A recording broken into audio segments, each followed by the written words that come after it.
Sementara itu pemirsa, Erlangga Hartarto mundur dari jabatannya sebagai Ketua Umum Partai Golkar. Mundurnya Erlangga diduga akibat adanya tekanan dari sejumlah pihak. Bismillahirrahmanirrahim. Serta atas petunjuk Tuhan Yang Maha Besar, maka dengan ini saya menyatakan pengunduran diri sebagai Ketua Umum DPP Partai Golkar.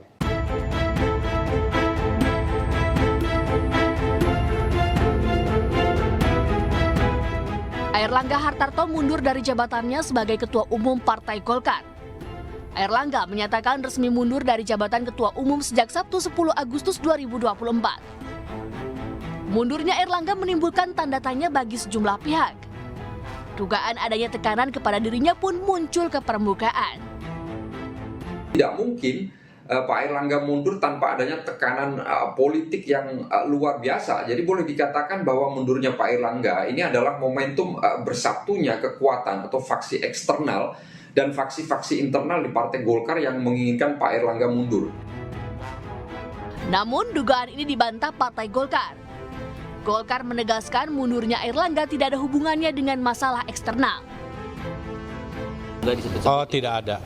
Bahwa Pak Erlangga mundur sebagai Ketua Umum Partai Golkar tanpa tekanan, dan beliau ingin lebih mengedepankan tugas-tugas beliau sebagai Menko Perekonomian yang saya kira tugas tantangan global semakin besar di depan mata.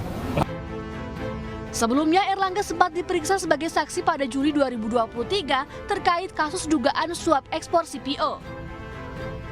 Beredar info bahwa Kejagung akan melakukan pemeriksaan terhadap Erlangga besok. Namun pihak Kejagung belum memberikan keterangan resmi. Tim Liputan iNews melaporkan. Ya, pemirsa, Erlangga Hartarto, Ketua Umum Partai Golkar 2017-2024 diperiksa di Kejaksaan Agung pada 24 Juli 2023. Ia hadir sebagai saksi kasus suap izin ekspor CPO atau minyak sawit mentah, di mana pemeriksa Erlangga yang saat itu menjabat sebagai Menko Perekonomian diperiksa selama 12 jam. Rencananya Kejagung akan kembali memeriksa Erlangga besok, pemirsa. Dan pemirsa, kami hadirkan pemirsa, ini dalam kasus suap izin ekspor CPO, kerugian negara ini mencapai 6,47 triliun rupiah, di mana pemeriksaan Erlangga hasil pengembangan kasus tindak pidana korupsi yang melibatkan salah satu pejabat di Kemendak. Dan saat itu Kejagung juga ingin mengetahui tindakan penanggulangan dari Kemenko Perekonomian dalam atasi kelangkaan minyak di akhir tahun 2021 lalu.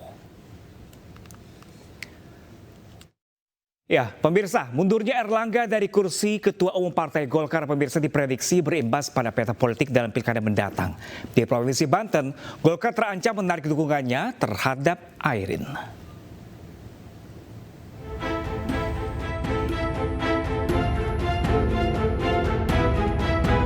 Mundurnya Erlangga dari Ketua Umum Partai Golkar akan berimbas kepada pilkada di beberapa daerah, salah satu dia adalah Banten.